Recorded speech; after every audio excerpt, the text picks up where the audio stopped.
Jedna izjava američkog profesora i dugogodišnjeg analitičara Balkana otvorila je pitanje koje je mnogo veće od jednog intervjua, jednog političkog sukoba ili jednog dana na Kosovu.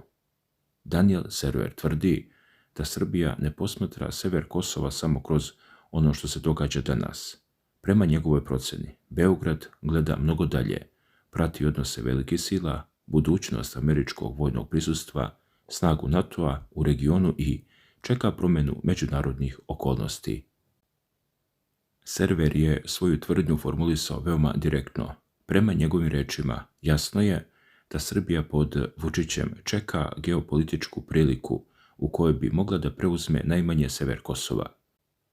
Ljudi, to je ozbiljna tvrdnja američkog profesora, ali upravo zbog težine Serverovih reči vredi pogledati šta on zapravo govori i zašto jedan američki stručnjak smatra da bi promjena odnosa snaga mogla potpuno da promijeni kosovsku jednačinu, jer u centru njegove analize nije samo Kosovo, u centru je Srbija. Njena vojska, njena politika, njen odnos sa Amerikom, Rusijom, Kinom i Evropskom unijom, njena pozicija između istoka i zapada i pitanje šta bi se dogodilo ukoliko jednog dana američki vojnici više ne bi imali ulogu kakvu danas imaju. Server je u intervju upravo od toga krenuo. Govoreći o američkom vojnom prisustvu na Kosovu, rekao je da bi voleo da vidi više američkih vojnika i da oni ostanu tamo. Ali onda je dodao nešto mnogo zanimljivije. Ne bi ga iznenadilo povlačenje. Voleo bih da vidim više američkih trupa na Kosovu i da ostanu, ali me ne bi iznenadilo da dođe do povlačenja. Morate se naviknuti da živite sa ovom činjenicom, rekao je Server, i tu priča postaje mnogo šira. Šta ako Amerikanci jednog dana smanje prisustvo? Američko prisustvo decenijama predstavlja jedan od najvažnijih elemenata bezbednosne arhitekture Kosova. Zbog toga čak i mogućnost njegovog smanjenja automatski otvara pitanje ko popunjava prostor koji bi eventualno ostao iza Amerikanaca. Server ima odgovor, Albanija. On smatra da bi Tirana kao članica NATO-a u takvoj situaciji mogla da preuzme veću ulogu. Možda znate da Albanija kao članica NATO-a može da rasporedi više trupa na Kosovu i zaštiti svog susjeda, rekao je Server. Dragi gledalci, obratite pažnju na redoslijed njegovih argumenata. Prvo govori o mogućem smanjenju američkog prisustva, zatim govori o Albaniji, potom o NATO, a tek onda dolazi do Srbije. To pokazuje da Server pitanje severa Kosova ne posmatra izolovano. Za njega je to deo buduće regionalne bezbednosne slagalice. Ako se jedan veliki igrač povuče ili smanji prisustvo, drugi će pokušati da popune prostor. Upravo zato on insistira da bi članstvo Kosova u NATO rešilo veliki deo bezbednosnih dilema. Ali postoji problem. Server postavlja pitanje da li je Kosovo u ovom trenutku politički dovoljno stabilno za takav korak. Da li se to događa danas? Teško je reći. Da NATO prihvati novu članicu bez stabilne vlade, rekao je. Drugim rečima, čak i iz njegovog ugla postoje prepreke i dok govori o tim preprekama, Server dolazi do Srbije. Njegova procjena jeste da predsjednik Srbije, Aleksandar Vučić, neće nužno praviti dramatičan potez dok je sadašnji odnos snaga nepromenjen. On smatra da Beograd čeka trenutak, čeka drugačiju međunarodnu situaciju, čeka geopolitički prozor i upravo je to možda najjači deo njegovog intervjua. Server kaže, jasno je da Srbija pod Vučićem čeka geopolitičku priliku u kojoj mogu da zauzmu barem sever Kosova, ali njegova rečenica ima i drugi deo. Server smatra da Beograd ne bi imao namjeru da pokuša da preuzme čitavo Kosovo, jer bi se, prema njegovoj procjeni, tada suočio sa gerilskim ratom koji bi bio razarajući za Srbiju. Dakle, njegova teza je veoma specifična. On ne govori o osvajanju čitavog Kosova, govori konkretno o severu Kosmeta. A sever je upravo prostor na kojem živi koncentrisana srpska zajednica i koji je godinama epicentar najvećih bezbednosnih i političkih kriza između Beograda i Prištine. I tu dolazimo do mnogo zanimljivijeg pitanja. Šta bi za Servera uopšte predstavljao taj geopolitički trenutak? Ne daje precizan datum, ne kaže sljedeće godine. Ne tvrdi da zna konkretnu odluku Beograda, on govori o prilici, a geopolitičke prilike nastaju kada se istovremeno promeni nekoliko stvari. Američko prisustvo, evropska politika, NATO, odnosi Vašingtona i Beograda, pozicija Rusije, pozicija Srbije, stanje u Prištini i regionalni odnos snaga. Također, Server je pisao o američko-srpskom strateškom dijalogu i ponovo je Srbija bila u centru njegove pažnje. Ovog puta nije govorio prvenstveno o vojsci, govorio je o novcu, energiji, tehnologiji i geopolitici. Prema njegovom tekstu, agenda strateškog dijaloga obuhvatala je energiju i infrastrukturu, veštačku inteligenciju i napredno računarstvo, saradnju i investiciju u odbrani, projekte tečnog prirodnog gasa i data centre. To možda na prvi pogled zvuči kao ekonomija, ali Server u tome vidi geopolitiku. Prema njegovom tumačenju, Washington želi transakcije koje bi Srbiju približile Sjedinjenim Američkim Državama. Posebno izdvaja LNG, tečni gas. Zašto? Zato što bi veći uvoz američkog tečnog prirodnog gasa prema njegovoj analizi smanjio energetsku zavisnost Srbije od Rusije. Zatim dolazi odbrana. Server očekuje američki interes da Srbija kupuje više američke vojne opreme. Zatim tehnologija, američki alati veštačke inteligencije, drugim rečima, energija, odbrana, infrastruktura, tehnologija. Dakle, 4 oblasti koje direktno određuju dugoročnu stratešku orijentaciju jedne države. I zato je zanimljivo da isti Daniel Server, koji upozorava da Srbija navodno čeka geopolitičku priliku oko severa Kosova, istovremeno piše da Washington pokušava da Srbiju čvršće ekonomski i strateški poveže s Amerikom. To pokazuje koliko je odnos Washingtona prema Beogradu komplikovan. Sa jedne strane, postoje teške optužbe i duboko nepoverenje dela američkih analitičara, a sa druge strane postoje konkretni američki interesi i Srbija između njih. Također, Server koristi zanimljivu formulaciju. Kaže da je Srbija ekspert u tome da Amerikancima ponudi pola hleba. Kao primjer navodi Vučićev odlazak u Kijev i fotografisanje sa ukrajinskim predsjednikom Volodimirom Zelenskim tokom sastanka Ukrajine i država jugoistočne Europe, ali istovremeno podsjeća da Vučić nije potpisao završnu izjavu koja je pozivala na zaoštravanje sankcija. To je praktično politika balansiranja koju Srbija pokušava da vodi godinama. Razgovor sa Zapadom, bez potpunog prekida sa Rusijom, susret sa Zelenskim i u Kijevu i u Beogradu, bez prihvatanja svega što se od Srbije traži, pregovori sa Amerikancima, uz zadržavanje odnosa sa Moskvom, evropski put uz ogromno kinesko ekonomsko prisustvo. I upravo tu Srbija dobija geopolitičku težinu koja je mnogo veća od njene teritorije ili broja stanovnika. Beograd nije velika sila, ali nalazi se na prostoru na kojem se ukrštaju interesi velikih sila. To je potpuno druga vrsta moći, moć položaja, moć balansiranja, moć mogućnosti da razgovarate sa stranama koje međusobno imaju veoma loše odnose, ali ta pozicija nosi i veliki rizik, jer kada balansirate između više centara moći, pritisak dolazi sa svih strana.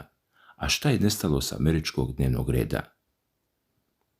Server smatra da je još važnije ono o čemu Amerikanci i Srbi nisu razgovarali. Prema njegovom tekstu, Kosovo nije bilo centralna tema, Evropska unija također nije bila centralna tema, a demokratija i vladavina prava, po njegovoj ocjeni, nisu dobile mesto koje bi ranije imale u američkoj politici. Server zbog toga kritikuje Washington. Njegov argument je da su SAD postale više zainteresovane za konkretne poslove, dakle LNG, investicije, tehnologiju i odbranu, nego za političko uslovljavanje Srbije. Ako je njegova procjena tačna, onda dobijamo veoma zanimljivu kontradikciju. Server upozorava da Srbija navodno čeka priliku oko severa Kosmeta, ali istovremeno smatra da Amerika želi da sa tom istom Srbijom pravi ozbiljne energetske, tehnološke i odbrambene aranžmane. To znači da Srbija za Washington nije država koju jednostavno možete ignorisati. Naprotiv, Amerikanci žele nešto od Srbije, Evropljani žele nešto od Srbije, Rusija želi da zadrži Srbiju kao bliskog partnera, Kina ima ogromne ekonomske interese, a Beograd pokušava da iz svakog odnosa izvuče maksimum. To ne znači da Srbija može da radi šta hoće, daleko od toga, ali znači da se oko Srbije vodi ozbiljna geopolitička utakmica. A gdje je u svemu tome Kosovo? Upravo ovdje. Ako je Kosovo decenijama bilo jedno od glavnih pitanja američke politike prema Srbiji, a Server sada tvrdi da ono čak nije u prvom planu strateškog dijaloga Vašingtona i Beograda, onda se nameće pitanje da li se američki prioriteti mijenjaju. Server zbog toga nije zadovoljan. On smatra da bi Vašington trebalo mnogo otvorenije da pritiska Beograd zbog odnosa prema Kosovu, demokratiji, vladavini prava i europskim integracijama, ali američka administracija prema njegovom tumačenju bira pragmatični put. Posao, energija, odbrana, tehnologija. To ne znači da su SAD promijenile stav o statusu Kosova. Nisu, ali može značiti da Kosovo više nije jedina prizma kroz koju Vašington posmatra Srbiju, a to za Beograd predstavlja važnu promjenu, jer Srbija želi upravo to, da odnosi s Amerikom ne budu svedeni na jedno pitanje. Server također ide još dalje. Dok je pažnja međunarodne javnosti bila usmjerena na rat u Iranu, on je pisao da se na Balkanu odvijaju suptilne, ali važne promjene. U njegovoj interpretaciji administracija Donalda Trumpa odustaje od tradicionalnog američkog koncepta izgradnje država i želi da lokalni akteri imaju veću odgovornost za sopstvenu sudbinu. Istovremeno, Server tvrdi da su Srbija i Albanija zainteresovane za neku vrstu drugačijeg odnosa sa Europskom unijom. U centru njegove analize ponovo su Aleksandar Vučić i albanski premijer Edi Rama. Server smatra da bi Beograd i Tirana želeli brz pristup jedinstvenom europskom tržištu i šengenskom prostoru, čak i bez punih privilegija članstva. On to naziva svojevrsnim državljanstvom drugog reda. Poredi takvu mogućnost sa odnosima koje EU ima sa Norveškom, Islandom, Lihtenštajnom i u drugačijem institucionalnom okviru Švajcarskom. Ali ovdje Server ponovo ulazi u otvoreni politički sukob sa Vučićevom politikom. Optužuje srpskog predsjednika da nije iskoristio početnu proevropsku poziciju. Navodi ruske bezbednosne veze, navodi kinesko ekonomsko prisustvo, navodi odbijanje Srbije da uvede sankcije Moskvi, navodi proteste, navodi stanje medija, poziva se i na Freedom House koji Srbiju klasifikuje kao delimično slobodnu. Dakle, Server ne krije svoj stav prema vlastima u Beogradu.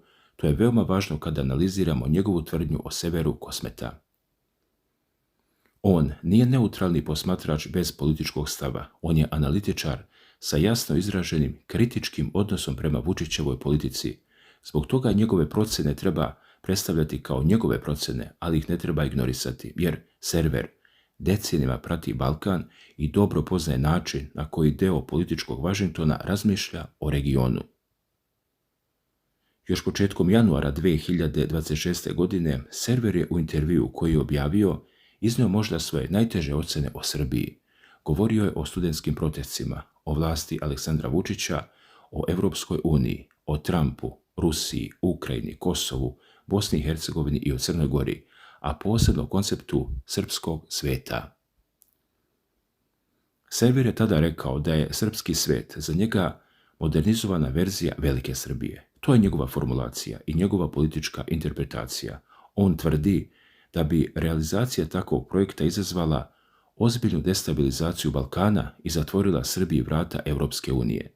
Beograd naravno koncept regionalnih odnosa ne predstavlja na taj način, pa je važno razdvojiti političku interpretaciju američkog profesora od zvanične politike Srbije, ali sada spojimo njegove izjave. U januaru govori o srpskom svetu, u julu i avgustu govori o američko-srpskom strateškom dijalogu, zatim upozorava na moguću buduću redukciju američkog vojnog prisustva na Kosovu i na kraju tvrdi da Srbija čeka geopolitički trenutak za sever. Sada njegova slika postaje jasnija. Server veruje da Srbija igra dugu igru. A da li je to zaista duga igra Beograda? To je ključno pitanje. Server očigledno smatra da jeste. Prema njegovoj interpretaciji, Vučić ne mora ništa da uradi danas. Zašto bi? Dok je NATO snažno prisutan, dok su Amerikanci na terenu i dok bi svaka jednostrana vojna akcija izazvala ogromnu međunarodnu krizu, cena bi bila izuzetno visoka, ali Geopolitika nije zamrznuta fotografija, ona je film.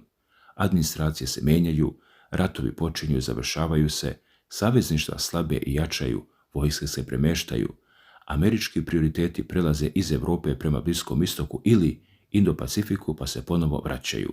Evropska unija prolazi kroz sopstvene političke krize, Rusija pokušava da sačuva uticaj, Kina povećava ekonomsku težinu, a male i srednje države pokušavaju da prepoznaju trenutak kada se otvara prostor koji ranije nije postojao. Dakle, Server tvrdi da upravo tako razmišlja Beograd, ne kao država koja će sutra krenuti u akciju, nego kao država koja posmatra sat i čeka. To je njegova teza. Pazite sad, a zašto baš sever Kosova? Zato što sever Kosova ima potpuno drugačiju političku i demografsku strukturu od većeg dela Kosova. Server upravo zbog toga pravi jasnu razliku između severa i ostatka teritorije. On smatra da pokušaj preuzimanja celog Kosova ne bi imao smisla za Srbiju. Po njegovoj proceni, Beograd bi se suočio sa dugotrajnim otporom i gerilskim ratom, zato govori samo o severu. Ta njegova procena otvara pitanje koje se godinama pojavljuje u različitim oblicima, gde bi se završila eventualno nova politička podela. Također u intervju Server se je dotakao još jedne epizode koja pokazuje koliko pažljivo prati veze Beograda i Vašingtona. Riječ je o projektu povezanim sa kompleksom Generalštaba i Jaredom Kushnerom, Trumpovim zetom. Na pitanje kako tumači odustajanje Kushnera, Server je rekao da nije upoznat sa njegovim razmišljanjem, ali zatim je iznio političku procenu. Rekao je da mu izgleda kao da je Vučić na neki način uvredio Trumpovu administraciju. Server je čak rekao da to smatra dobrom stvari, jer bi po njegovom mišljenju sprečilo trgovinu pitanjima demokratije i vladavine prava, ali nekoliko mjeseci kasnije imamo strateški dijalog Srbije i Amerike. Energija, odbrana, veštačka inteligencija, infrastruktura, tečni gas. Dakle, bez obzira na Serverovu januarsku procenu, komunikacija Vašingtona i Beograda nije nestala. Naprotiv, ona je dobila veoma konkretne teme i tu se ponovo vidi jedna stvar. Srbija ostaje važna. Također, Server se ne bavi samo spoljnom politikom. Veliki deo njegove analize usmjeren je na ono što se događa unutar same Srbije. U intervjuu rekao je da bi studentski protesti mogli da doprinesu promjeni vlasti, ali da ne zna da li će se to dogoditi. Vučića opisuje kao političara veoma sposobnog za upravljanje protestnim pritiskom. Pominje promjene ministara, pominje izbore, pominje političke manevre kojima vlast pokušava da sačuva kontrolu. Serverova procena je da Vučić neće ponoviti grešku koju prema njegovom tumačenju vezuje za Slobodana Miloševića da uđe u proces u kojem nije potpuno siguran u rezultat. Poštovani gledaoci, možemo se slagati ili ne slagati sa njegovom ocenom, ali ona je bitna za glavnu temu, jer ako Server smatra da Vučić veoma pažljivo računa kada je reč o unutrašnjoj politici, onda očigledno smatra da isto radi i u spoljnoj politici. To je srž njegove slike srpskog predsjednika. Nije političar nagli poteza, nego političar čekanja, manevrisanja, balansiranja i procenjivanja trenutka. Upravo zato koristi izraz geopolitička prilika. U gotovo svim Serverovim analizama Srbije pojavljuje se naravno i Ruska federacija. On kritikuje Beograd zato što nije prihvatio sankcije Evropske unije prema Moskvi. Kritikuje održavanje bezbednosnih veza, govori o energetici, a kada analizira strateški dijalog sa Amerikom, ponovo dolazi do Rusije jer američki tečni gas vidi kao instrument smanjivanja srpske zavisnosti od ruskog gasa. To je možda najbolji dokaz da priča o Srbiji odavno nije samo balkanska priča, da jeste, Amerikancima ne bi bilo toliko važno odakle Srbija kupuje gas. Ne bi bilo toliko važno kakvu vojnu opremu kupuje, ne bi bilo toliko važno koje AI sisteme koristi i ne bi bilo toliko važno koliko kineskog kapitala ulazi u zemlju, ali jeste. Zato što se preko Srbije prelamaju mnogo veći odnosi. Vašington-Moskva, Vašington-Peking, EU-Rusija, NATO-Rusija, a Kosovo se nalazi tačno unutar tog prostora. Poštovani gledaoci, i zato će se njegove reči još dugo analizirati. Srbija pod Vučićem čeka geopolitičku priliku. Da li je to ozbiljno upozorenje čoveka koji dobro poznaje Balkan?